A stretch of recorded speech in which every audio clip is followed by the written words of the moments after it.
বিধবা ভাতা, বার্ধক্য ভাতা ও লক্ষ্মী ভান্ডারের টাকা আটকে ব্যাংকের বিরুদ্ধে ডেপুটেশন। স্বনির্ভর গোষ্ঠীর সেভিংস অ্যাকাউন্টে টাকার জট, অভিযুক্ত ওয়েস্ট বেঙ্গল গ্রামীণ ব্যাংক। স্বনির্ভর গোষ্ঠীর মহিলাদের সেভিংস অ্যাকাউন্ট থেকে টাকা তুলতে না দেওয়ার অভিযোগ উঠল ওয়েস্ট বেঙ্গল গ্রামীণ ব্যাংকের বিরুদ্ধে। শুধু তাই নয়, বিধবা ভাতা, বার্ধক্য ভাতা এবং লক্ষ্মী ভান্ডারের মতো একাধিক সরকারি প্রকল্পের টাকা দীর্ঘদিন ধরে আটকে রাখার অভিযোগে ক্ষোভে ফুঁসছেন স্থানীয় মানুষ।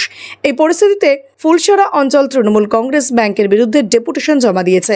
অভিযোগ উঠেছে, ব্যাংক কর্তৃপক্ষ গ্রাহকদের সঞ্চয় হিসেবে থেকে প্রয়োজনীয় অর্থ তুলতে পারছে না। এর ফলে স্বনির্ভর গোষ্ঠীর কার্যক্রম মারাত্মকভাবে ব্যাহত হচ্ছে। অ্যাকচুয়ালি আমাদের ডেপুটেশন এই কারণেই যে আমাদের স্বনির্ভর গোষ্ঠীর মেয়েদের সেভিংসের টাকা ব্যাংক থেকে দেওয়া হচ্ছে না।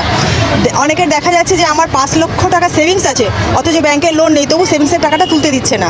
আমরা সবাই চাই ব্যাংকের ক্রেডিটটা বাদ রেখে যতটুকু সেভিংসের টাকা আমাদের ফেরত দিক, সেই দাবিতেই আজকে আমাদের আন্দোলন।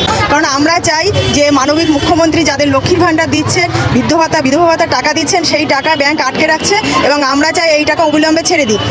আমরা গোষ্ঠীর মেয়েরা, গোষ্ঠীর উন্নয়নের জন্য, মেয়েদের উন্নয়নের জন্য মানবিক মুখ্যমন্ত্রী যে এত প্রকল্প মেয়েদের জন্য রাখছে, অথচ সেই মেয়েদেরকে উন্নয়নের থেকে স্তব্ধ করে দেওয়ার জন্য ব্যাংক যে টাকাটা আটকে রাখছে, এর তীব্র প্রতিবাদ আমরা জানাচ্ছি। আজকে আর্থিক সংকটে পড়তে হচ্ছে গোষ্ঠীগুলিকে।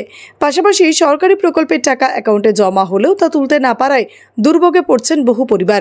ফুলসরা অঞ্চল তৃণমূল কংগ্রেস সভাপতি উত্তম মণ্ডল বলেন, বিধবা ভাতা, বার্ধক্য ভাতা ও লক্ষ্মী ভান্ডারের টাকা দীর্ঘদিন ধরে আটকে রাখা হয়েছে। এর ফলে সাধারণ মানুষও চরম সমস্যার সম্মুখীন হচ্ছেন। তিনি আরও হুঁশিয়ারি দিয়ে জানান, যদি দ্রুত ব্যবস্থা না নেওয়া হয় তবে ভবিষ্যতে আরও বৃহত্তর আন্দোলনে নামবে তৃণমূল। এই ঘটনা নিয়ে ম্যানেজার উপস্থিত না থাকায় এই বিষয়ে তার প্রতিক্রিয়া জানা যায়নি।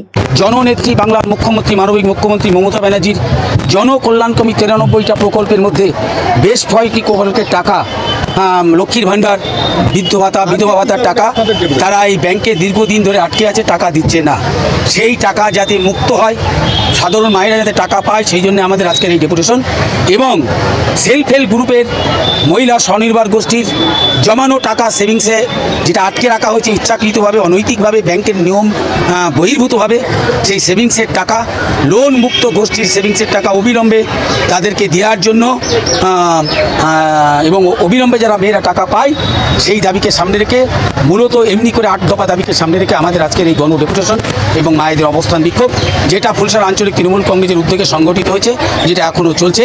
এবং আমরা খুবই উৎসাহিত এবং আনন্দিত যে ম্যানেজার বাবুর সাথে কথা হয়েছে। ম্যানেজার বাবু রিজিওনাল ম্যানেজার থেকে যিনি প্রতিনিধি এসেছেন, অত্যন্ত মানবিক দৃষ্টিভঙ্গি থেকে আমাদের এই দাবিগুলো মেনে নিয়েছেন এবং তিনি বলেছেন যে সেভিংসের টাকা আমরা ক্রেডিট লিমিট বাদ দিয়ে বাকি টাকা আমরা তাদের হাতে তুলে দেওয়ার ব্যবস্থা করব।